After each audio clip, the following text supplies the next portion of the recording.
How many times does my barely concealed fear of the future bleed out into the way I treat other people? And all of it's fueled by feeds and pundits and prognosticators that are in my ear. I think these are the questions that an ancient tale can inspire, because it reminds us to be careful of who we allow to fill in the plot holes and shape the narratives we trust. Today, we are going to take a closer look at David and his relationship to Saul, the first king of Israel. And we're going to talk about time lapses, we're going to talk about this big plot hole, we're going to talk about a little proverb, and we're going to talk about lament as learning. And we're going to begin by dropping right back into where we left off last week. If this sermon were an episode in a gritty historical drama, it might open with this montage of tightly clipped shots. First, we see David running at a giant, and the only audio we can hear is his sandaled feet. And we see a sling arching, we hear the whiz of a projectile, and then the crash of Goliath's body, his stunned face holding our gaze in frame. And then silence, just the sound of wind whistling over stone. Before suddenly we are lifted up and we are flying over a battle landscape. We see one army running for their lives, stretched out in a trail of terror. And then there's another army scrambling after them in pursuit. And as the sun sets on that scene, we pick up with the ancient text.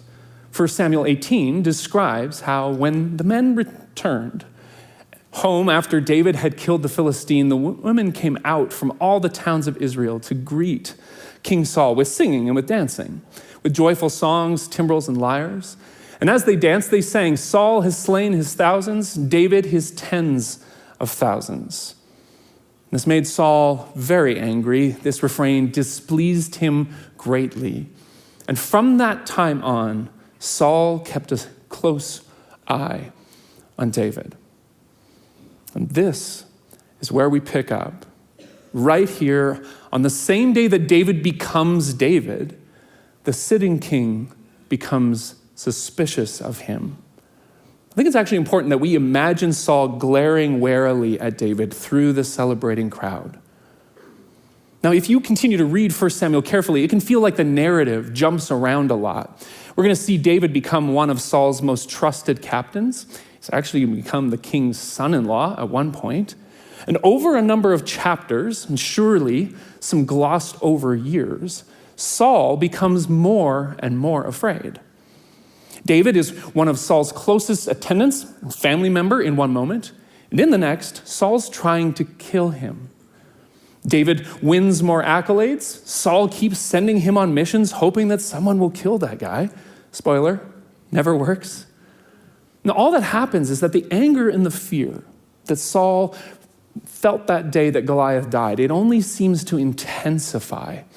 And in the cycles, there's a kind of narrative device at work. As readers, we have information that Saul doesn't have. Namely, that this young baby-faced assassin has already been anointed to be king. Which means that we know that he is right to be anxious about David. We're meant to see his unraveling as a sign of God's choosing David. But it's also possible, I want to suggest to you, that we might feel a pang of compassion for Saul. We're going to come back to that later. Because for me, there's something more pointed and personal in this cycle of this relationship. The fact that David has this experience of feeling chosen, that things are finally coming together, only to have it all go sideways on him in a moment.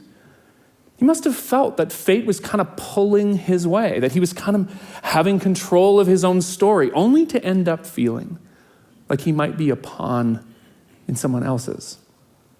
And that narrative device, where the bottom seems to fall out of it all, it has more to teach us, I think. Namely, that no one's life is all ascendancy, no matter what they make it sound like, or no matter what it looks like. There is always delay. There is always disaster. There's always more delay. Actually, helps me remember, too, that as an idealistic and yet somehow still directionalist student in my 20s, I could not have predicted that I'd move across this country 4 times. or that I'd do the degrees that I did, or that someday I'd be on YouTube and, of all things, preaching sermons there. I would have never guessed that there'd be so many breathtaking moments and also so much devastating loss. And this is part of why I think we love David's story, because he had to live through the time lapses just like we do. And no one can take the wisdom that we find in the character we grow, the less certain and yet still somehow more open faith that grace forms in us through each of them we live through. Now, these cycles between David and Saul, they continue for a number of chapters, and there's this growing intensity to them. As Saul seems to get closer and closer to capturing David, he actually feels like he's going to snuff this becoming king story out before it even really gets started. And so we jump ahead. We read in 1 Samuel 24 that Saul was told that David was in the desert of En-Gedi. So Saul gets together 3,000 young men from all Israel, sets out to look for him. And Saul comes to these sheep pens that are along the way. There's a cave there, and Saul went in to relieve himself. And there in the back of this cave is David and a few of his men. And those men said to David, "This is the day that the Lord spoke of when he said to you, 'I will give your enemy into your hands for you to deal with as you want to.'" Then David crept up unnoticed, stealthily, and he cuts a corner off of Saul's robe. Now, first things first, I love historical realism, but telling us that Saul had to use the facilities, it's a bit of a TMI moment, right? Like, what is the narrator thinking here? Just give the guy a moment. Why do we have to mention that? And it's actually funny how the scriptures focus on certain things at times. The point is, the text tells us immediately that after taking this hem off of Saul's robe, David is conscience-stricken. He regrets this symbolic attack on the king. He repeatedly calls Saul God's anointed, and in a coarse whisper, he sharply rebukes his men. He won't allow them to attack the king. So Saul gets up out of the cave and is able to get away. And there's a few things going on here. First, it's important for you to know that by this point in the story, David has about 400 men in a bit of a militia. Again, time lapses, sometimes we miss some things. He's been running from Saul for a while. 1 Samuel 22 tells us that all those who were in distress, all those who were in debt, all those who were discontented had come to join David in the desert. Sounds like a great group of guys, right? And the Hebrew vocabulary describing this motley crew suggests that they are, according to one reading, the rank and file of the dispossessed and malcontent, men with nothing to lose who've been oppressed by the established order. So, if these guys hanging out with David at the back of this cave have been displaced, or they've been taken advantage of, or they've been bullied by Saul's thugs, then it's understandable why, when Saul darkens the mouth of the cave and is alone without bodyguards, that those guys would say to David, "Hey, remember? This is it. God told you this would happen, that you'd be able to deal with Saul once and for all." The only problem is that there's a massive plot hole here. Because if you read the story carefully up to this point, at no point does God ever tell David that someday Saul will fall into his hands. The closest it gets is it tells David that he'll defeat the Philistines. So what does this mean? Well, are David's friends privy to some secret memo that they just forgot to pass up the command chain? Or are they kind of daring him? Is this David's army bros, just like, "You can do it, bro"? Or are they just making it up? Are they urging David toward divinely sanctioned violence as a result of being justifiably discontent? Well, the latter wouldn't be that surprising given our human propensity to justify ourselves to all ends. We have this tendency to rope God in as judge and executioner. But there's actually a more interesting dynamic here, I think. See, David is in a really vulnerable position. Saul's been after him for years. His life's unbearable. So when this perfect opportunity to shortcut the process of vindication and promotion comes his way, let's just assume that it's hard for him to maintain poise.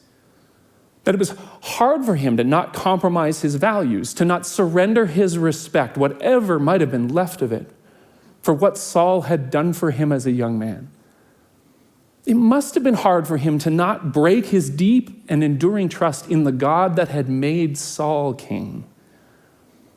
It would have been so easy to move on from trusting God's faithfulness and to start making desirable outcomes happen, especially when he's got those guys in his ear telling him what to do, right? And what makes it even more intriguing is how, just a few verses later, Saul and David will end up in this exchange. We're going to talk about that in a sec. And in that exchange, David calls out to Saul, says this in verse 9. He says, "Why do you listen to men when they say, 'David is bent on harming you'? Can't you see," David begs, "I could have killed you when you were in this cave, but I didn't. I've never conspired against you. And yet you keep listening to the people who say that I'm after you." Which offers this unique twist to this narrative cycle that they've been in, right? Like, how much of the tension in this whole story is built up and shaped by the people that these two men are listening to?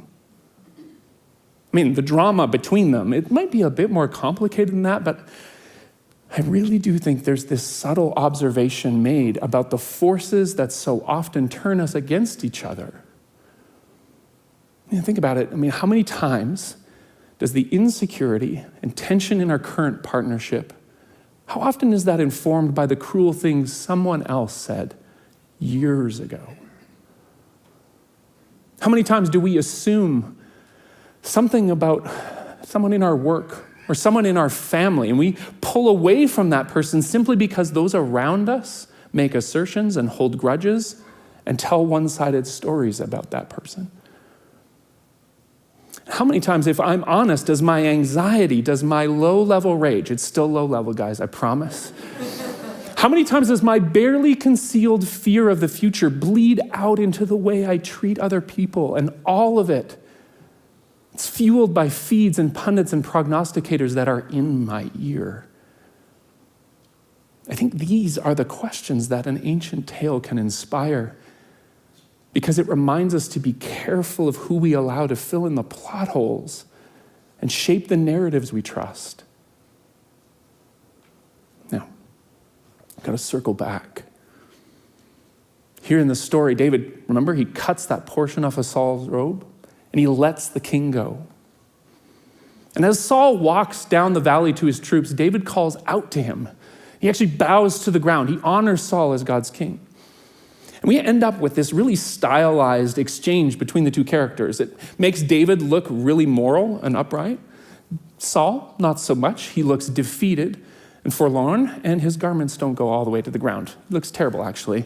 And David says to Saul, "May the Lord judge between you and me. May the Lord avenge the wrongs you have done to me, but by my hand I will not touch you. As the old saying goes, from evildoers come evil deeds, so my hand will not touch you." Which is kind of an on-brand moment, right? David's the warrior poet. He's showing his sword skills in one moment. He's sparing his enemies the next. And then he's just dropping pithy little sayings like pixie dust everywhere. It's a little on the nose, but I like this proverb, for the record. Scholar David Samora observes its point as simply being that deeds express dispositions. Where in effect, David's saying to Saul, pay attention to what I do, to what I've always done. Which I think would have been a provocative reminder to Saul as he stands on the valley floor. But I also think it's a reminder for us as readers too, that character is always the summation of our actions in the world. Our character is not our tightly held beliefs.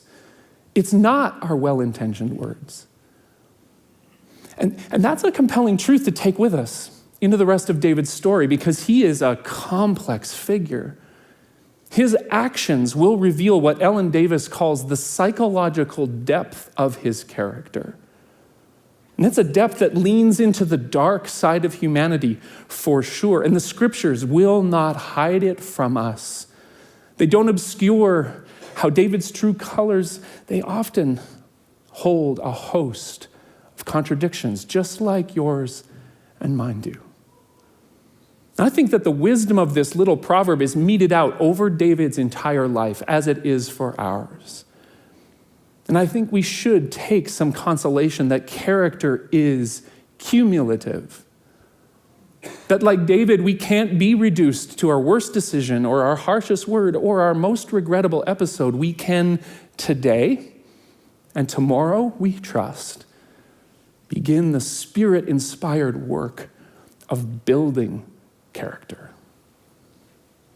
Now for David, in this moment, he cites a little proverb as evidence of his innocence.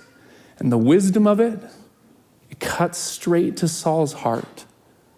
The story goes that the king openly weeps. He sees how wrong he's been, and he calls out to David with affection. It seems as though Saul realizes something in this moment, that he has become something less than what he'd hoped. He realizes that David's become an honorable man. He realizes maybe that this relationship could have been so different. And the compassion we might feel for him, it's made more intense when we realize this is the last time these two men will face each other, see each other in the story. And there's something heartbreaking when Saul finally admits what the narrator has wanted us to know all along and what we are slowly realizing as a reader. I know that you will surely be king, he says to David. And the kingdom of Israel will be established in your hands. I think there is a bit of a pause there. And with that, the story picks up pace. See, Saul is going to descend into even greater paranoia and more self-destructive behavior. He is losing his grip on power, which means he's also losing his grip on reality. And despite how he's talked to David in this intimate encounter, Saul continues to label him as an outlaw, keeps chasing him down. And it gets so bad for David that we see him seek shelter among who? He goes to the Philistines, which that's a bit of a stunning narrative development, wouldn't you say, right? Just last week, David is slaying the Philistine champion. And by the end of 1 Samuel, we will see that David has become a kind of hired mercenary for the Philistine cause, which is an indicator maybe of how loose and contested the tribal boundaries were in Bronze Age Palestine, but it also makes for great storytelling. Because there's this moment when it looks like David's going to have to line up against Saul. Because yet again, there's a battle between Israel and the Philistines. And in a turn of events, David is elsewhere when that battle happens, a battle in which all of Israel's champions and most of the king's heirs are killed.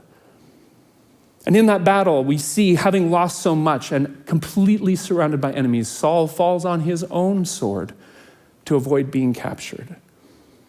And in this way, Saul's final days are a tragic image of what power and control do to everyone who wields it. And then, as 2 Samuel begins, we see David hear the news of this battle. And him and all of his men, they are shocked. They mourn, they fast all day and into the evening, and they're overcome with grief for their nation. They're overcome with grief for the loss of the army. They are overcome with grief for the loss of Saul. And David takes up a lament for Saul and his son Jonathan, who we'll talk about next week. And in this lament, David sings, "A gazelle lies slain on your heights, O Israel, how the mighty have fallen. Mountains of Gilboa," which is where that battle took place, "may you have neither dew nor rain. May no showers fall on your terraced fields, for there the shield of the mighty was despised, the shield of Saul." Saul and Jonathan, in life they were loved and admired. In death, they were not parted. They were swifter than eagles. They were stronger than lions. Now, again, some scholars will point out that we should probably read this poem as just a performance. It's just another case of the ancient narrators trying to make David look good in his first magisterial moment. And they think this in part because David looks like he glosses over how terrible Saul was to him. He also glosses over how tense Saul and Jonathan's relationship was. But also because this lament, from a literary perspective, it functions as a link between the story of Saul and David. Now we're in the story of King David. And I think that link is worth noticing. But I want to suggest to you that this lament isn't here in Scripture just because it keeps the story together. I think it models something deeply true about the human experience. See, I think that it's in the forming of these words. David hasn't glossed over his memory. He's processed it and grieved it. And it's as he sits with and lives through the waves of emotion, it's right there that David begins to find his next step forward. And his approach, facing grief and practicing lament, that's both poignant for the narrative, but I think it's actually pretty clinically and therapeutically sound.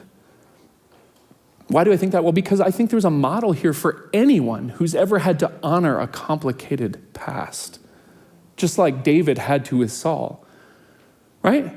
Don't some relationships loom large for us? And their fault lines stay with us? They cast this shadow that's long and dark across the years. And sometimes, let's just tell the truth, we need help because grief is a long and a winding process.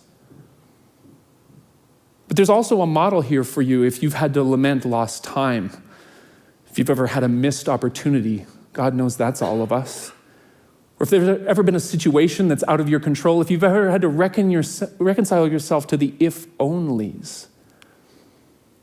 I think, too, there's a model here for any of us who might be living through this moment we're all in together. And you've got some anxiety about the future. And why do we have that? Well, because it can feel a little like things have unraveled. We want things to be different than they are. And maybe we feel like we're having a hard time holding to faith.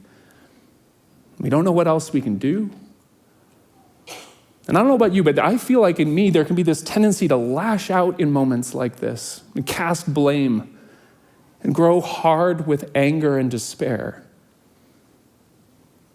When maybe the first thing I need to do is admit that I'm sad.